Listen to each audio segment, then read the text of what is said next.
Hi, I am Dr. M.A. Malik, Assistant Professor of Economics, presently working at Government Degree College, Kukatpalli. As part of series of video lectures on economics, today we are going to see theories of profit. Theories of profit. లాభ సిద్ధాంతాలు. It is taught as part of microeconomics under the distribution part, and within the distribution part it comes under the micro distribution. లాభ సిద్ధాంతాలను గురించి ఈరోజు తెలుసుకోబోతున్నాం. ఈ అంశం మనకు సూక్ష్మ అర్థశాస్త్రములో పంపిణీ విభాగంలో మనం చదువుకుంటాం. దీనిని నేను మీకు పవర్ పాయింట్ ప్రజెంటేషన్ ఆధారంగా వివరిస్తాను. Let me share you screen.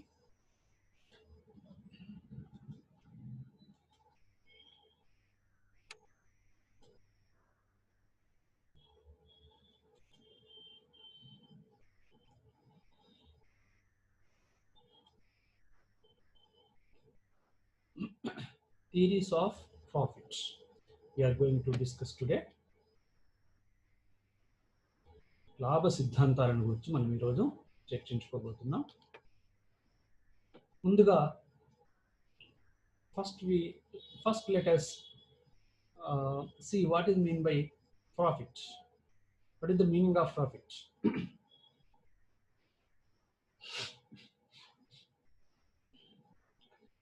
You see, it is nothing but net income. When we deduct like other costs like rent for land, wages for labor, interest for capital, when we deduct these items from the total income, you will get net income. That is called profit. In general, it is the meaning of profit. మొత్తం ఆదాయం నుండి మిగతా వ్యయాలు అంటే భూమికి కానీ భవనానికి కానీ చెల్లించే అద్దె, కార్మికులకు ఇతర నిర్వాహకులకు చెల్లించే వేతనం, రుణాన్ని తీసుకున్నప్పుడు క్యాపిటల్ కోసం రుణాన్ని తీసుకున్నప్పుడు రుణం మీద చెల్లించే వడ్డీ, మిగతా ఏవైనా వ్యయాలు ఉంటే వాటిని మనకు మొత్తం వచ్చిన ఆదాయం అంటే వస్తు ఉత్పత్తిని అమ్మగా వచ్చిన ఆదాయం నుండి ఈ వ్యయాన్ని తీసివేస్తే వచ్చేదాన్ని లాభము అంటారు. నికర ఆదాయము లేదా లాభము అంటారు. So when we deduct wages, interest and rent and other costs from the total income, we will get net income. That is otherwise called profit. So regarding profit, there is a concept called gross and net profit. స్థూల మరియు నికర లాభము అనే ఒక భావన ఉంది.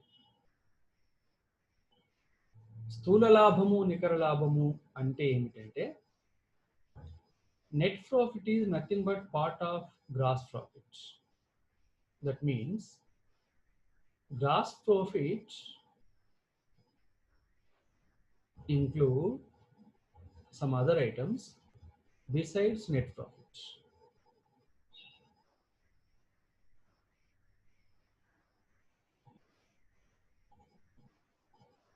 So rent of the land or premises, interest on capital, wages, maintenance charges.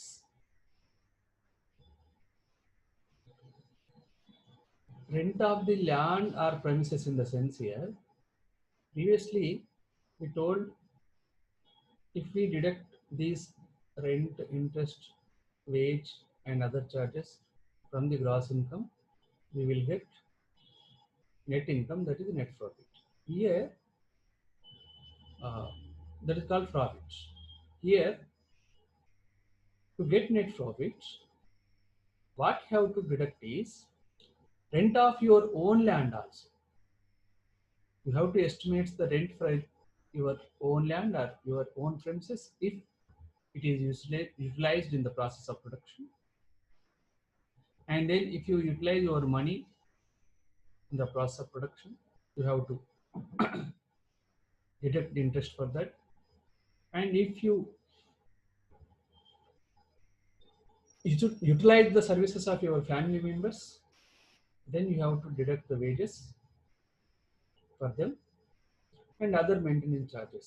If you deduct these from the gross profits, you will get net profits. In the sense, gross profit includes net profit as well as these items. Okay, thus net profit is if you deduct rent, interest, wages and maintenance charges of own from the gross profit, then we get pure or net profits.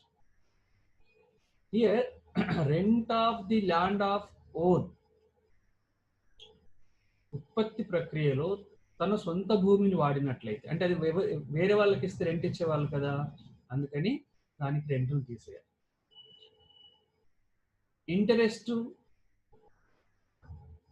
నీ సొంత డబ్బును వేరే వాళ్ళకి ఇస్తే నీకు వడ్డీ వచ్చేది కనుక నీ సొంత డబ్బును ఒకవేళ వినియోగిస్తే దానికి వడ్డీ తీసేయాలి. నీ సొంత మనుషులను అంటే నీ కుటుంబ సభ్యులను ఉత్పత్తి ప్రక్రియలో వినియోగిస్తే వారికి వేతనాలను అంచనా వేసి తీసివేయాలి. ఇంకా ఏమైనా నిర్వహణకు సంబంధించిన వ్యయాలు ఉంటే అట్లా మొత్తం ప్రాఫిట్ నుండి తీసివేసినప్పుడు, వీటిని అన్నిటిని తీసివేసినప్పుడు వచ్చేది నికర లాభం. మొత్తం లాభం నుండి వీటిని తీసివేస్తే వచ్చేది నికర లాభం. మొత్తం వ్యయము నుండి బయట నుంచి తెచ్చిన ఉత్పత్తి కారకాలకు చెల్లించేది తీసివేస్తేనేమో అది ప్రాఫిట్, అది గ్రాస్ ప్రాఫిట్. అందులో నుండి మళ్ళీ సొంత ఉత్పత్తి కారకాల ప్రతిఫలాన్ని తీసివేస్తే వచ్చేది నికర లాభం.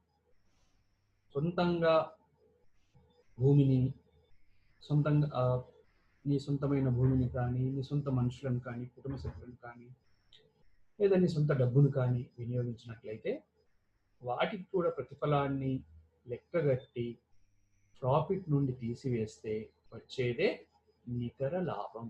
అట్లా ప్రాఫిట్ అంటేనేమో మొత్తం వ్యయము, మొత్తం ఆదాయము నుండి బయట నుండి తెచ్చిన ఉత్పత్తి కారకాల యొక్క వ్యయాన్ని తీసివేస్తే వచ్చేది లాభం. దాన్ని స్థూల లాభం.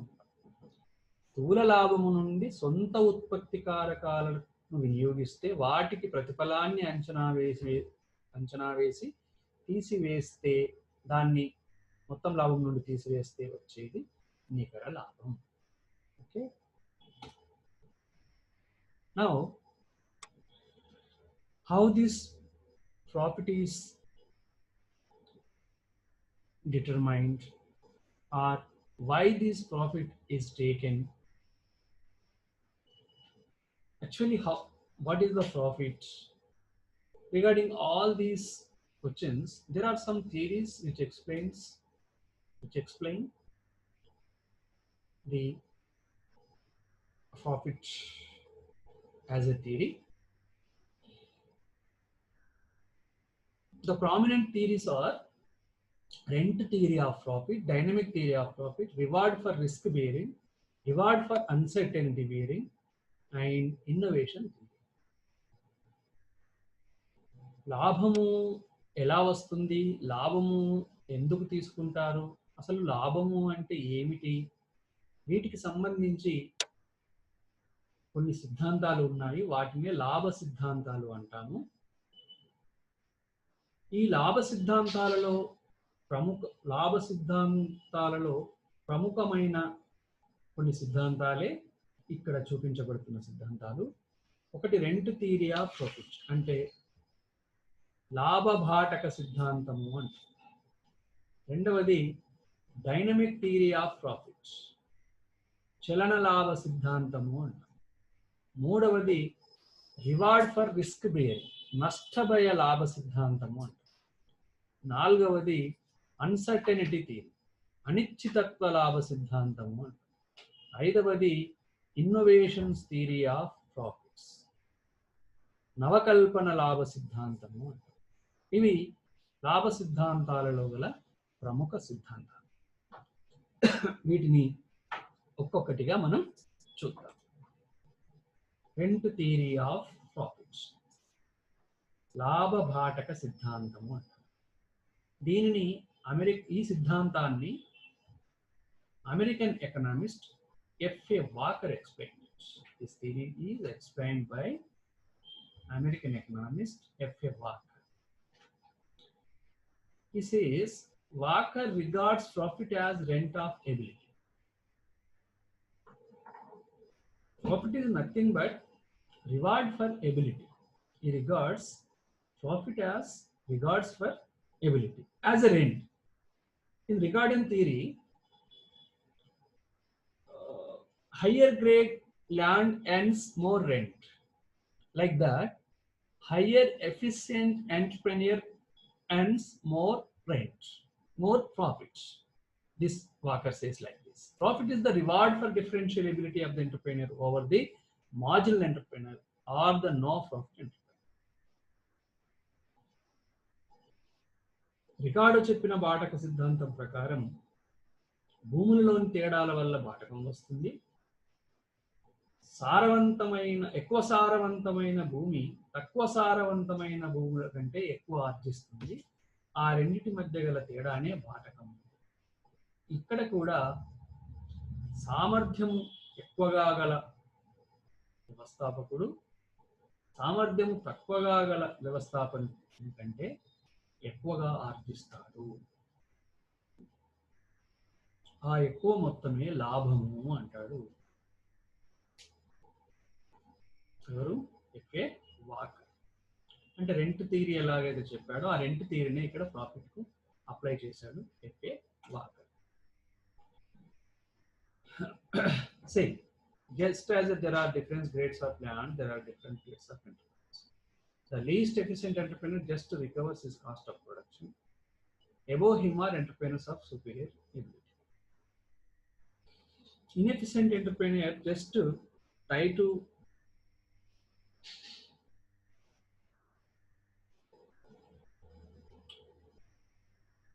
to get at least the cost, the production process income. But the entrepreneurs who gets more than the cost are the entrepreneurs who get profits. భూమిలోని తేడాల వల్ల బాటకం వచ్చినట్టే వ్యవస్థాపకుల సామర్థ్యములోని తేడాల వల్ల లాభం వస్తుంది అని సిద్ధాంతం చెప్తుంది. సాధారణ వ్యవస్థాపకుడు ఉత్పత్తి ప్రక్రియలో జరిగిన వ్యయాన్ని మాత్రమే ఉత్పత్తి ద్వారా రాబట్టుకుంటాడు. అంతకంటే ఎక్కువగా ఆర్జించిన వారందరూ లాభాన్ని పొందుతారు. ఎంత ఎక్కువ ఆర్జిస్తే అంత ఎక్కువ లాభాన్ని పొందుతారు వారి వారి సామర్థ్యాలను బట్టి అని ఎఫ్ఏ వాకర్ లాభాన్ని గురించి లాభ సిద్ధాంతం చెప్పారు. ఈ సిద్ధాంతంపై ఉన్న విమర్శ ఏంటి? రికార్డో థియరీకి ఉన్న వీక్నెసెస్ అన్నీ కూడా, బలహీనతలన్నీ కూడా ఈ సిద్ధాంతానికి. ఒకవేళ లాభం రాకపోతే, if there is no profit, as Ricardo said, that is a marginal land, you can't say here the inefficient entrepreneur. There are many other causes which led him to incur losses or make equal income to cost. That doesn't mean efficiency. Moreover, this theory fails to explain the size of the profit. How much profits people will get. This aspect also not explained. So one thing is very important here. Entrepreneurs get profits because of their efficiency, if Walker says. But the criticism is, if some entrepreneur is not getting profit, entrepreneur is not getting profit, it doesn't mean he's inefficient. There are some other factors in spite of his efficiency may lead to losses. So in this aspect, this theory was criticized. Next, dynamic theory of profit, Chalana Labha Siddhantam. J.B. Clark ఈ సిద్ధాంతాన్ని చెప్పాడు. The dynamic theory was explained by J.B. Clark. Clark says the world we are living is a dynamic world. Always it is in the process of change. It changes continuously. So entrepreneurs who foresees the changes gets the profits, he says.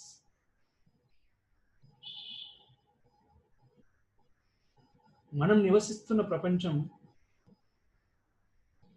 నిరంతరం మారుతూ ఉంటుంది. ఈ మారే పరిస్థితులను అంచనా వేసి అందుకు అనుగుణంగా తన ఉత్పత్తిని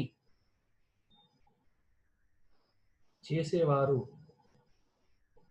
లాభం పొందుతారు అని సిద్ధాంతం. ఆర్థిక వ్యవస్థలో నిరంతరం జరిగే మార్పులను గమనిస్తూ అందుకు అనుగుణంగా తమ ఉత్పత్తిని మార్చుతూ ఉండేవారు లాభాలను ఆర్జిస్తారు అని చలనలాభ సిద్ధాంతం చెప్తుంది. What are the changes that take place in the society? The changes that take place in the society, one is size and composition of the population. జనాభా సైజ్ పరిమాణం మారుతుంది, జనసంఖ్య మారుతుంది నిరంతరం. అండ్ జనసంఖ్య యొక్క కూర్పు మారుతుంది. జనాభా పరిమాణం మారుతుంది, జనాభా యొక్క కూర్పు మారుతుంది. అంటే సంఖ్య పెరగచ్చు, సంఖ్య పెరగడంతో పాటు కాంపోజిషన్, అంటే ఫర్ ఎగ్జాంపుల్ ఏజ్ కాంపోజిషన్. ఎక్కువ ఏజ్ ఉన్న వాళ్ళు కొంతకాలం తక్కువ శాతం ఉండొచ్చు, లేదా కొంతకాలం తర్వాత ఎక్కువ ఏజ్ ఉన్న వాళ్ళు, ఎక్కువ వయసు ఉన్న వాళ్ళు ఎక్కువ శాతం ఉండొచ్చు. Age composition, maybe aged persons may be more at some time but may be less at another time. Like dependent also. Dependents in the sense, aged persons also may be dependents, but here I am talking below 14 years. These people's composition also may be less ones and maybe more ones. So that type of change takes place. Working population 15 to 60. This working population composition also may be changed. And reason-wise composition may be changed. Sex-wise composition may be changed. Sometimes may be male dominated, sometimes may be women dominated, maybe sometimes balanced like that. Otherwise, India, like a country like India, Indian context, the Indian society is concerned, castes, religions, caste composition may be changed, religion composition may be changed. Okay. Tribes composition may be changed, like that. The number of people, the size of the population may be changed, and composition of the population may be changed.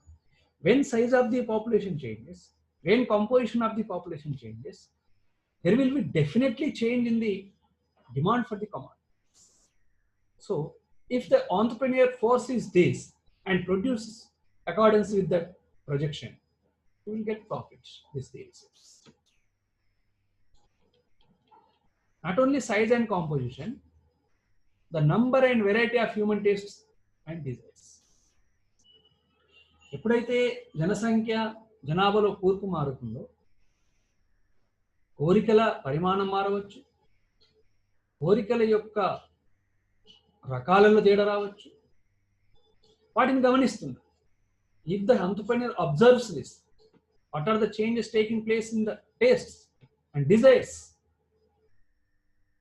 And what is the quantity increasing level of these tastes? So production is to be done according with that, and profits may be get. జనాభా పరిమాణంలో మార్పు వస్తుంది, జనాభా కూర్పులో మార్పు వస్తుంది. దానికి అనుగుణంగా జనాభా కోరికలలో, జనాభా అభిరుచులలో, జనాభా కోరికల సంఖ్యలో మార్పు వస్తుంది. వీటిని గమనించాలి. అంతేకాదు ఉత్పత్తి పద్ధతుల్లో తేడా వస్తుంది. The technique of production may be changed. Sometimes maybe traditional production process may be used, like cod bullocks, wooden floor. But modern techniques may be applied, like now plowing with machinery, harvesters, electric motors, like that. The production process may be changed. The technique of production change. That producer has to keep it in mind. And technical knowledge will be changed. And commercial organization setup will be changed. So these changes are taken in society and in the world. And these changes are to be taken into consideration while producing the commodities or services. Then only entrepreneur will get the profits. This is called dynamic theory of profits. The society, otherwise the world, the universe is dynamic. So entrepreneur must be dynamic. చలనలాభ సిద్ధాంతం చెప్పేది ఏంటంటే ప్రపంచం ఎప్పుడు మారుతూ ఉంటుంది. మారిన ప్రపంచాన్ని, మారుతున్న ప్రపంచాన్ని అంచనా వేసి దానికి అనుగుణంగా ఉత్పత్తిలో మార్పులు తీసుకొచ్చేవాడే లాభాన్ని ఆర్జిస్తాడు. చలనత్వం, ఎప్పుడూ చలనత్వం ఉండాలి. చలనత్వం వ్యవస్థలో ఉంటుంది కనుక చలనత్వం ఉత్పత్తిదారుల్లో ఉండాలి. అలాంటి ఉత్పత్తిదారుడు లాభాన్ని ఆర్జిస్తాడు అని చలన లాభ సిద్ధాంతం చెప్తుంది. క్లార్క్ చెప్తుంది. చలన లాభ సిద్ధాంతం మీద ఉన్న విమర్శ.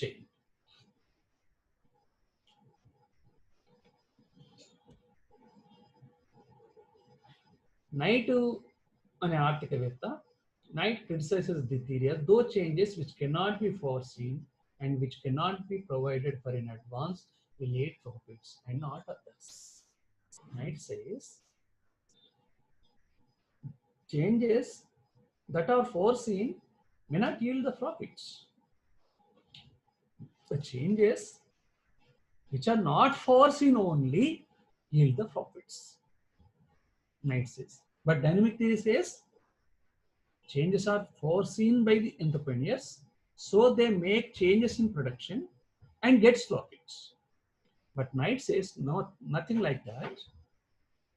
The changes which are foreseen may not lead to the profits.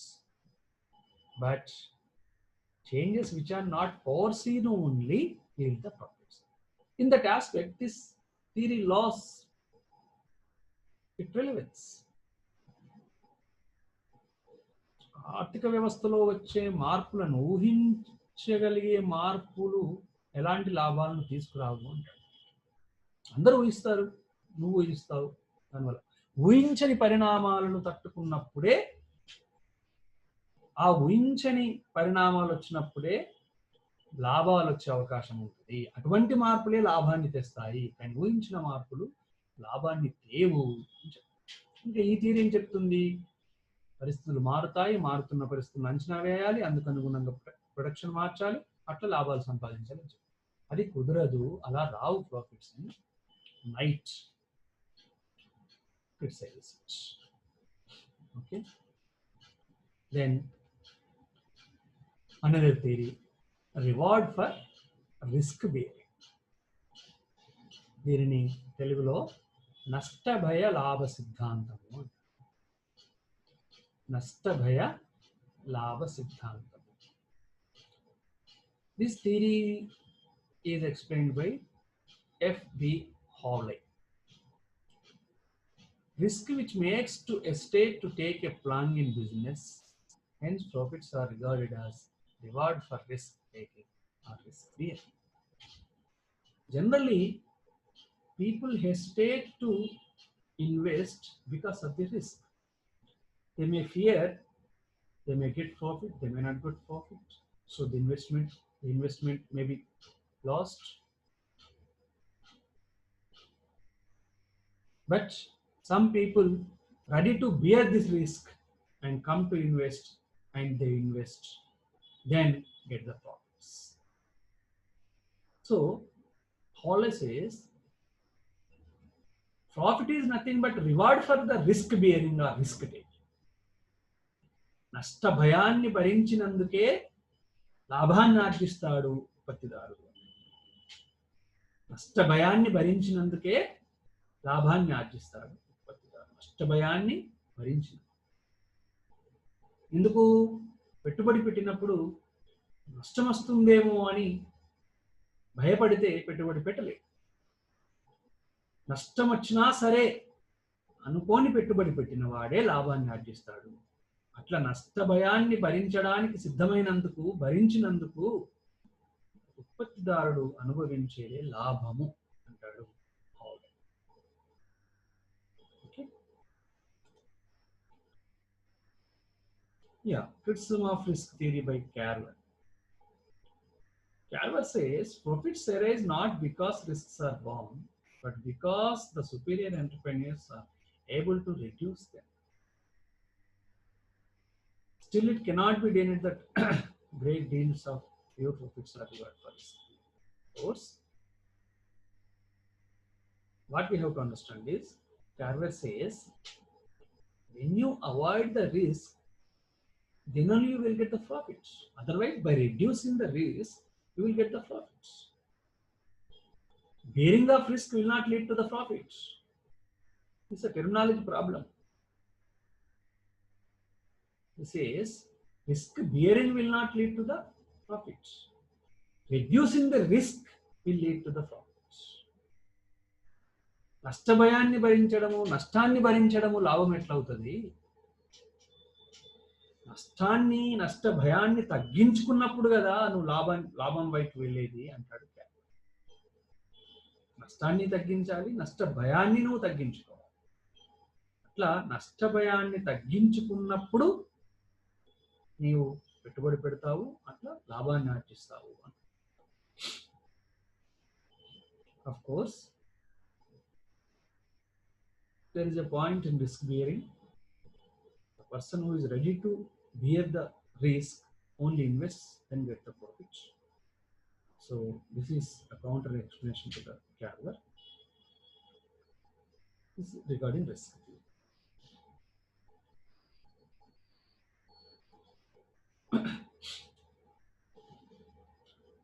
Reward for uncertainty bearing.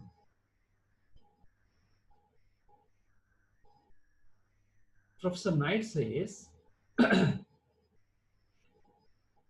the profit is the reward for uncertainty bearing, not the risk bearing.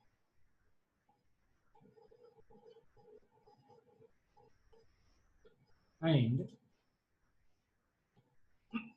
he says risks are two types. One type is it can be foreseen, and another type is it can't be foreseen. If you expect the risk, you will insure it. For example, you will expect the death, you will expect the accident, you will expect the sinking of the ship. So definitely the producer insure it, and this risk is not beared by producer, rather it is beared by insurer.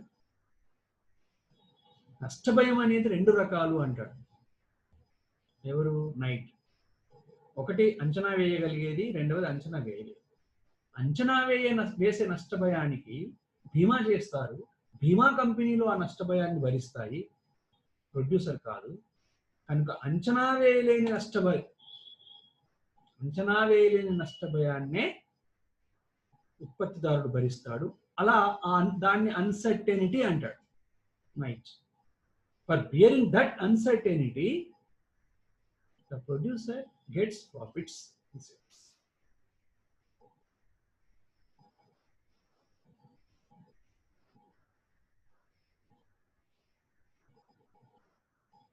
So what are the unforeseen risks? Like risk of marketability of the product due to shifts in demand. You expect some demand to your production, but due to shift in demand, in the sense the demand is shifted from your goods to some other good due to change in the situation. So that cannot be expected. That cannot be expected. Unexpectedly, demand is shifted. So that type of risk is unforeseen risk, and that is called uncertainty. This uncertainty bearing leads to profits. Knight says, profit is reward for uncertainty. అనిశ్చితత్వ లాభ సిద్ధాంతం. ఈ సిద్ధాంతాన్ని చెప్పినది night. ఆయన ఏమంటాడంటే నష్టభయము రెండు రకాలు. ఒకటి ఊహించదగిన నష్టభయము, రెండవది ఊహించలేని నష్టభయం. ఊహించదగింది బీమా చేస్తారు. ఊహించలేని నష్టభయాన్ని ఎదుర్కొన్నందుకే దాన్ని అనిశ్చితత్వము అంటారు. ఆ ఊహించలేని నష్టభయాన్ని ఎదుర్కొన్నందుకు ఉత్పత్తిదారుడు లాభాన్ని ఆర్జిస్తాడు. ఆ ఊహించగలిగే నష్టభయం ప్రధానంగా డెత్ కానీ, ఓడ నీళ్ళల్లో మునిగిపోవడం కానీ, కాలిపోవడం కానీ ఇలాంటివి. ఊహించలేనివి సడన్ గా మార్కెట్లో నీ వస్తువు డిమాండ్ పడిపోవడం, కౌంటర్ వస్తువు వచ్చి కానీ, ఇంకా వేరే వస్తువుకు నీ డిమాండ్ షిఫ్ట్ అయిపోయి కానీ, అది ఊహించలేదు. ఆ ఊహించలేని దాన్నే అనిశ్చితత్వము అంటారు. ఈ అనిశ్చితత్వాన్ని భరించినందుకు ఉత్పత్తిదారుడు పొందేదే లాభము అంటాడు నైట్. దీనినే అనిశ్చితత్వ లాభ సిద్ధాంతం. ఓకే, ఈరోజు మనం కొన్ని లాభ సిద్ధాంతాలు చూసాము. ఈ అనిశ్చితత్వ లాభ సిద్ధాంతం మీద ఉన్న విమర్శ ఏంటంటే, uncertainty is not the only factor that limits the supply of entrepreneurs. Lack of funds, lack of knowledge, lack of opportunities are some of the factors that restrict the supply of entrepreneurs. Night ఏమంటాడంటే అన్సర్టినిటీని వల్లనే ఉత్పత్తిదారులు అంటే లేదా పెట్టుబడిదారులు ముందుకు రారు అని అంటాడు. కానీ పెట్టుబడి చేయడానికి ముందుకు రాకపోవడానికి జస్ట్ అన్సర్టినిటీ కాదు, అనేక అంశాలు ఉంటాయి. వారికి ఫండ్స్ అందుబాటులో ఉండకపోవడం, సరైన పరిజ్ఞానం లేకపోవడం, అవకాశాలు దక్కకపోవడం, ఇవన్నీ కూడా ఉంటాయి. వీటిని పరిగణలోకి తీసుకోలేదు నైట్ అని ఒక విమర్శ. అంతేకాదు అన్సర్టినిటీ అనేది దాన్ని ఒక ఫ్యాక్టర్ ఆఫ్ ప్రొడక్షన్ స్థాయికి ఈయన తీసుకెళ్తాడు. అన్సర్టెనిటీని ఒక రియల్ కాస్ట్గా ఉత్పత్తిదారుడు భరించాల్సి ఉంటుంది, అంతేకాని అది ఫ్యాక్టర్ ఆఫ్ ప్రొడక్షన్గా చేసి దానికి ప్రతిఫలం లాభం అనడం సరైనది కాదు అని ఒక విమర్శ. Uncertainty must be the part of real cost, in the sense rather than the money cost, factors of production like producer has to bear some costs, hidden costs, some sacrifices. Uncertainty is something producer has to do sacrifice. So this sacrificing element must not be treated as a factors of production. It should not be elevated to the status of factors of production. That is the criticism. అనిశ్చితత్వాన్ని నిజమైన వ్యయంలో భాగంగా అంటే ఉత్పత్తిదారుడు చేసే త్యాగం కిందనే చూడాలి, కానీ దానిని ఉత్పత్తి కారకంగా చూసి ఆ అనిశ్చితత్వాన్ని భరించినందుకే ప్రతిఫలంగా లాభం ఇవ్వాలనడం సరైనది కాదు అనేది ఒక విమర్శ. ఓకే, ఈరోజు మనం రెంట్ థియరీ ఆఫ్ ప్రాఫిట్ని చూసాం, డైనమిక్ థియరీ ఆఫ్ ప్రాఫిట్ని చూసాం, అండ్ నష్టభయ లాభ సిద్ధాంతం రిస్క్ థియరీ ఆఫ్ ప్రాఫిట్ని చూసాం, అండ్ అన్సర్టెనిటీ అనిశ్చితత్వ లాభ సిద్ధాంతాన్ని చూసాం. మిగతా సిద్ధాంతాలని నెక్స్ట్ క్లాస్లో చూద్దాం. తప్పనిసరిగా నెక్స్ట్ క్లాస్లో మీరు మిగతా సిద్ధాంతాలు, మిగతా ప్రాఫిట్ సిద్ధాంతాలు, ప్రధానంగా ఇన్నోవేటివ్ థియరీ ఆఫ్ ప్రాఫిట్ని నెక్స్ట్ క్లాస్లో మనం వినే ప్రయత్నం చేద్దాం. ఈరోజు ఈ క్లాస్లో లాభ సిద్ధాంతాలలో ముఖ్యమైన కొన్ని సిద్ధాంతాలను తెలుసుకున్నందుకు ధన్యవాదాలు. పేషెంట్గా ఈ క్లాస్ విన్నందుకు మీ అందరికీ ధన్యవాదాలు. ఈ లాభ సిద్ధాంతాలని ఈరోజు తెలుసుకున్న వాటితో పాటు నెక్స్ట్ లాభ సిద్ధాంతం ఇన్నోవేషన్ థియరీ ఆఫ్ ప్రాఫిట్ని కూడా మనం నెక్స్ట్ క్లాస్లో చూడబోతున్నాం. దాన్ని కూడా చూసి లాభ సిద్ధాంతాలను మీరు పరిపూర్ణంగా లాభ సిద్ధాంతాలపై మీరు పరిపూర్ణ అవగాహన రావాలని. Thank you very much for patient.